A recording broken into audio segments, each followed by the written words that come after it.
Okay, so Drata, you have just had 200 million Series C, I think it is, funding round. So it would be good to understand sort of where that comes in your history, just a bit of background to the company, you know, when, why formed, etc. If we can start with that, and then we'll move on to obviously the solution and stuff. Sure. Yeah. So the company itself just celebrated its 2-year anniversary, which is pretty hard to believe. But just to give some background, Drata was founded in July of 2020. So right in the middle of COVID, kind of uncertainty and lockdowns. But happily though, the 3 co-founders, so myself and 2 others, and a core group of early employees, we'd all worked together actually for years at our prior startup that we founded and exited in the education technology space called Portfolium. So there was a lot of muscle memory and comfortability and really trust across this fully remote team. I would say it was forcibly remote because public gatherings in early and mid 2020 was prohibited. But the reason behind Drata really stemmed from that prior collective experience with Portfolium, the ed tech company, because the central theme of both Portfolium and now Drata is trust. Portfolium's mission was really to help students and recent grads earn the trust of employers by proving they deserved it, proving their skills with evidence and e-portfolios. But the company Portfolium sold its software into universities and really needed a way to prove to those universities that they could be trusted by securing the data that was being provided to them, right? So sensitive student data that was being stored and processed by Portfolium. And after years of growing that company and then selling into hundreds of universities, we knew for a fact there was a better, faster, smarter way, as they say, for companies to comply with the frameworks, the regulations like SOC 2, GDPR, that really helped prove we could be trusted with customer data.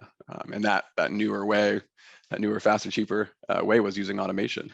So we launched Drata 2 years ago after Portfolium was acquired, and immediately saw how massive and widespread the pain was in the market that we were solving. Right? Hundreds of customers in the first few months, thousands in just over a year, and things only continue to accelerate as we've seen, right, with this latest Series C financing.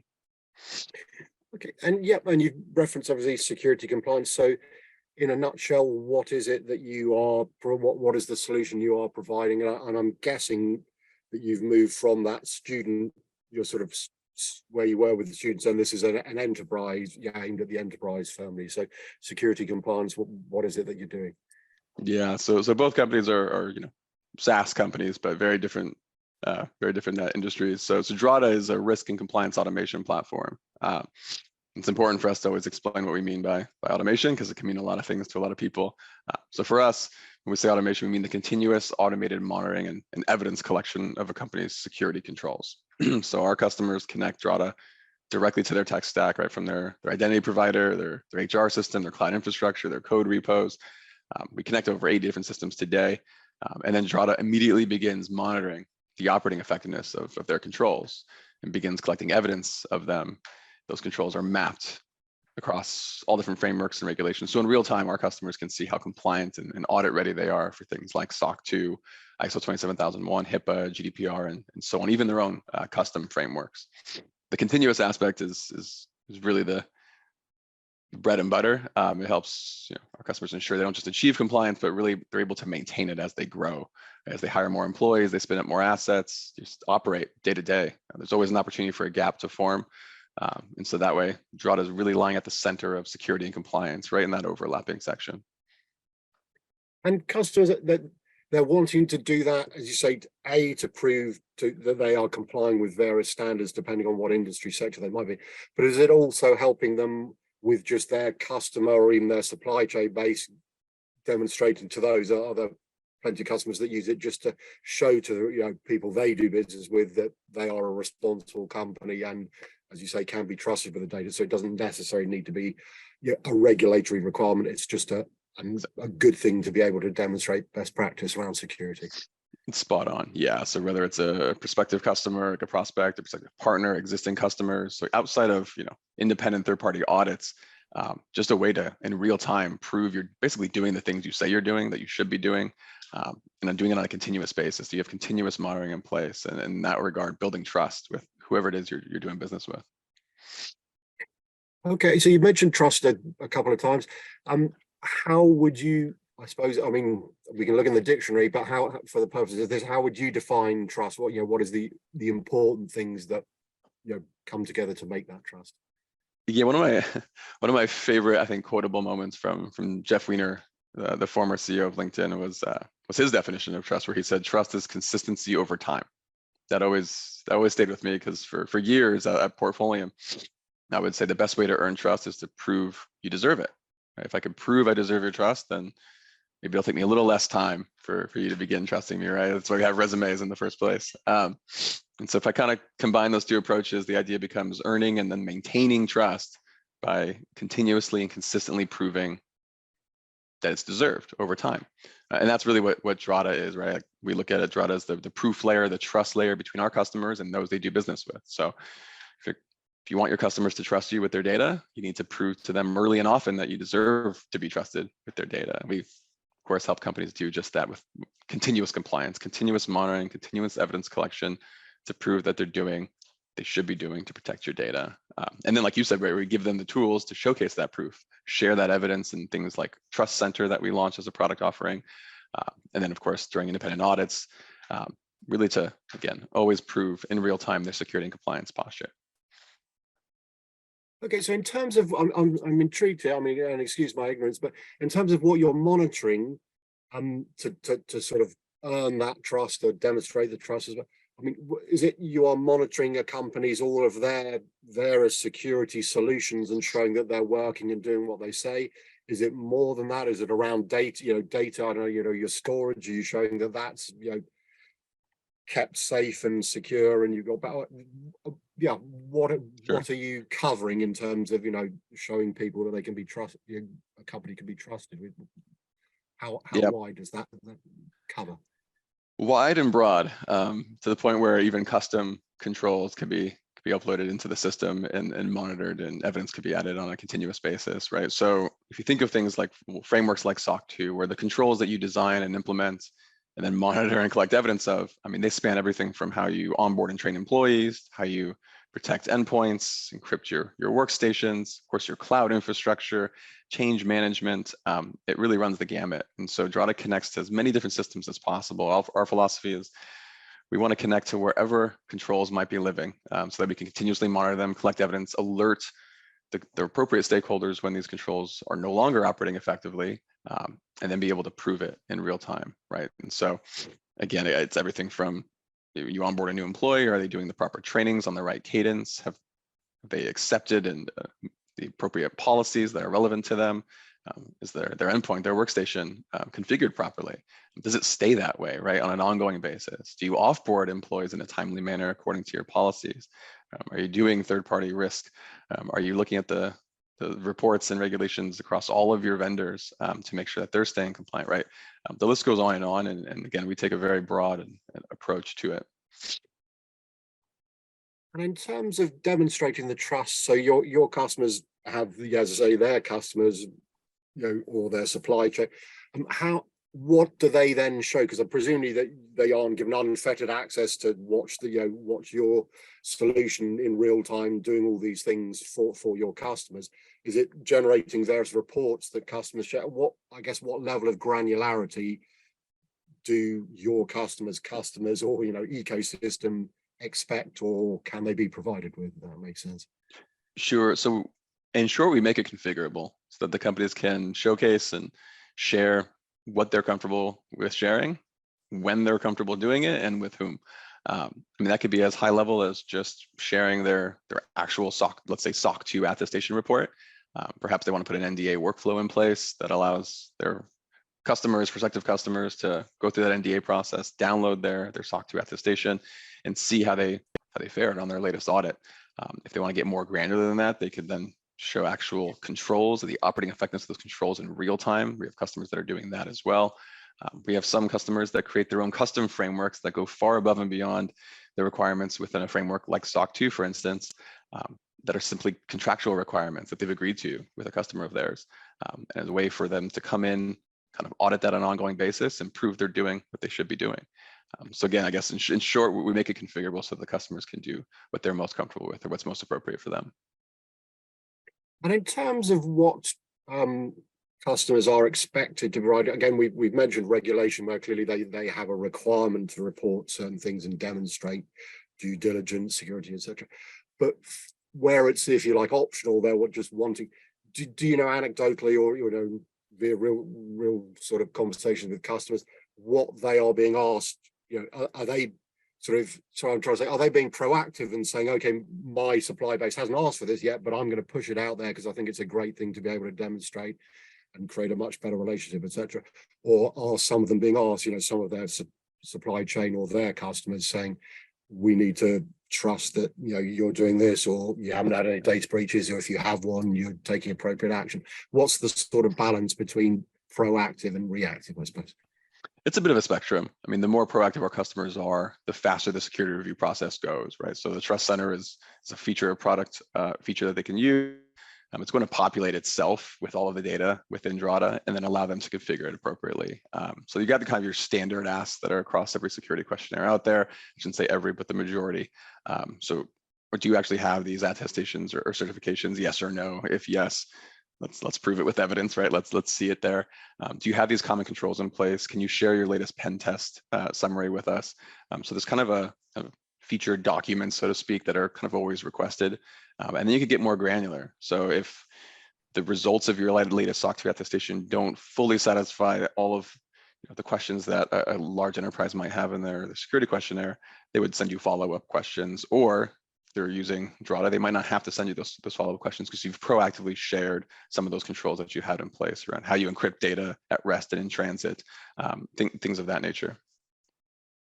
And I'm just wondering, this may be a stupid question, but are customers using your solution as well to, if you like, test their, so they've been sold a load of security solutions, and we know there are vast amounts of security solutions, but hopefully they've put together some kind of integrated security stack, and they think they're doing a good job. Do they use your solution to almost like, kick the tires on that and to get the reports back to actually demonstrate that what they've been sold and what they've assembled is fit for purpose? Is that another sort of possible application? Oh, definitely. I mean, so customers of ours include CSPMs, for instance, and we're customers of theirs. We want to connect to these systems because that's where a lot of the security controls live day to day. That's where we've implemented them. We've designed our controls around a certain tool. We've implemented it. We want to make sure it continues to operate effectively. Maybe a configuration change, maybe the way we're doing things are different than a year ago when we first started using the tool. Having monitoring of your monitoring, so to speak, it also helps expedite, of course, me having to prove that, whether it's a audit cadence with independent third-party auditors or with our existing customers, having that all mapped in one cohesive story, right? Because some of these tools have little bits of compliance within them, right? So the compliance posture of my cloud environment is one piece. It's a big piece, but it's one piece of the overall puzzle. Like I mentioned, other controls around change management, my employee onboarding and offboarding, policy maintenance, right? All of those together tell the larger story, and that's what lives in Drata. In terms of say the word trust, we've used a lot. In terms of the almost, if you like, the default relationship between your customers and theirs, or just generally in business, do you think most companies do sort of automatically trust their ecosystem until proved otherwise? Are people becoming less trusting because they just, every day we read and hear of ransomware attacks and hacks, etc., and everyone's just thinking, it's the Wild West out there. So what sort of flavor do you get as to what the general view is as to how easy or not it is to trust an organization? Again, it's a spectrum, but this is why I love that definition that Jeff Weiner said so long ago, is that consistency over time, right? Because we all know no matter how much security we put in place, you start reaching a point of kind of diminishing returns, and doesn't matter how secure you are, doesn't necessarily mean you're compliant. How compliant you are doesn't necessarily mean you're secure. And so consistently over time, being able to prove that you're doing the things you should be doing, that you say that you're doing, including how you respond when incidents do happen, and then doing what you say you were going to do when incidents happen. That again is how I think companies earn and then maintain trust over time, despite anything that may or can happen out there. The analogy we always use kind of internally is, Michael Jordan misses a game winner one night. The very next night, the game's on the line. You're going to put the ball back in his hands. He's earned the right. He's earned your trust through consistency over time. So even when something happens, he's putting in the work, he's doing what needs to be done to earn the right and earn the trust for next time. And in terms of the visibility you provide into, as you say, whether it's anything from employee onboarding, various security, software solutions and stuff, are you able to work the way your solution works? Can it interrogate anything, or is there a sort of list of solutions that you're able to see into and you're adding to that? Or just be good to have some understanding of how you interact with all the various other solutions that you're sort of interrogating for this information. Yeah, as you can imagine, Drata is kind of an integration machine. It's a never-ending roadmap of more and more integrations. The more systems we could connect to, the more we could continuously monitor and collect evidence of. So again, almost 80 now integrations within the 2 years since we launched. So we move rather quickly. And so day one in Drata, there is a templated set of controls, a common control framework, and a common set of tests. We call it autopilot, these automated tests that begin running the moment you connect your systems and configure from there. So we start very broad and allow our customers to configure the tests at a more granular level as they continue on.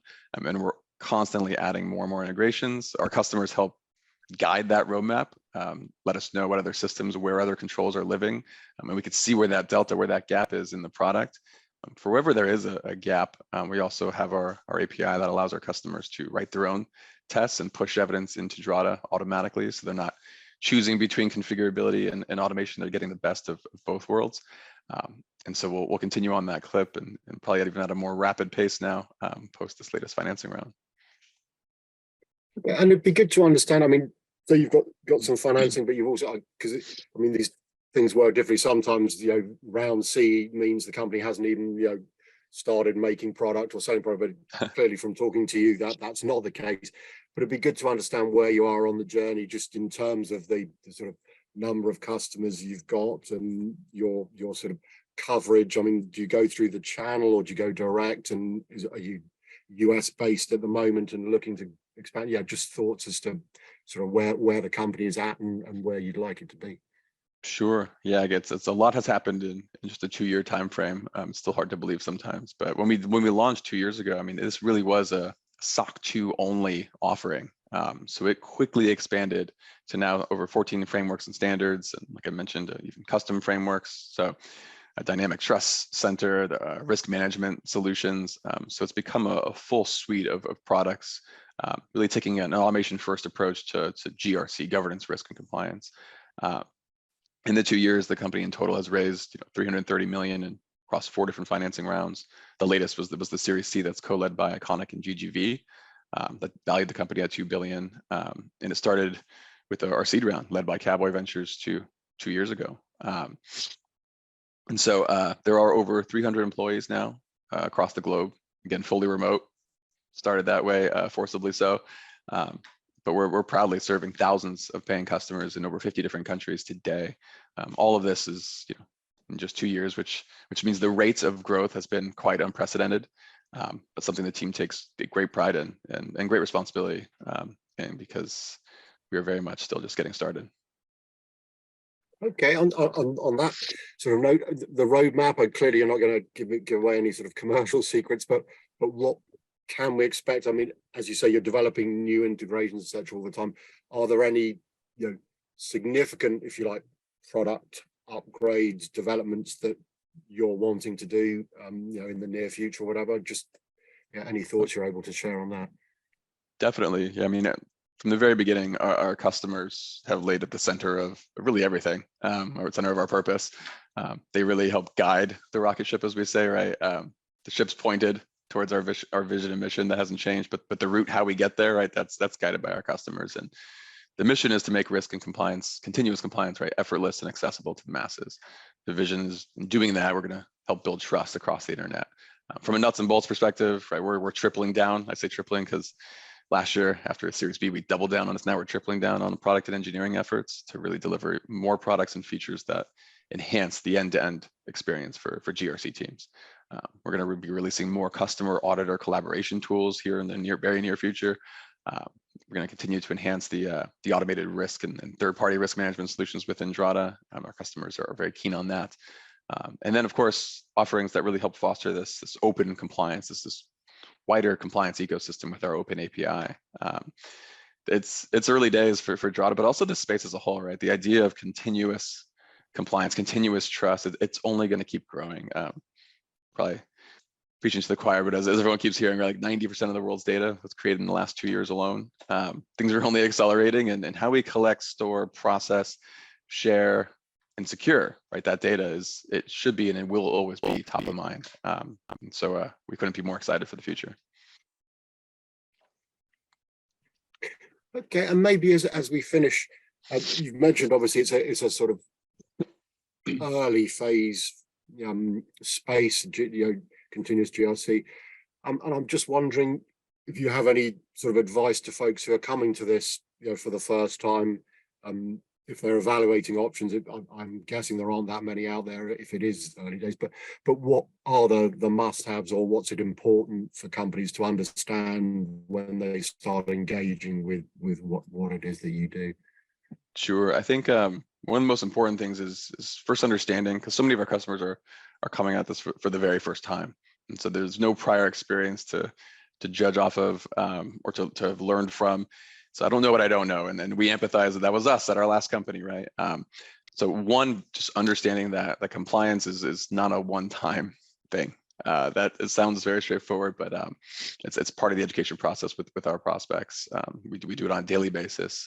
It can very much feel like an obstacle, because a lot of times what initially brings a company to even start pursuing these compliance frameworks is a deal on the table. They're trying to win a new customer or keep an existing customer, and then they realize they need to do this. It's unfortunate, because if the earlier you start, the faster, cheaper, and easier it is to maintain, which is also part of the advice that we give. It's never too early to start. In fact, building the habits early helps ensure that things are in place and will scale. If I'm evaluating vendors in the market, I want to make sure I'm going to choose one that's going to scale with me. So a good view, or a good way to prove that is finding a vendor that's working with maybe companies that are small, that are just starting out, but also ones that are all the way up to large enterprise, to prove that the product itself is able to continue to solve our pains, because our pains are going to evolve, they're going to change. The pain today will feel a lot different when we have twice or 3 times as many employees. Those are good things to keep in mind. Along with that continuous aspect, it's never a check the box activity, never a one and done. Every year when I'm being audited, let's say by an independent third party, I'm proving that I stayed compliant during the prior period, which again lends itself to the idea that I have to have continuous monitoring in place. Those are some of the things that come top of mind to start. Okay, it's been great to chat, and I've learned a lot, and hopefully you learn a lot. So Adam, I really appreciate your time. Thank you very much indeed. Thank you. Likewise, thank you.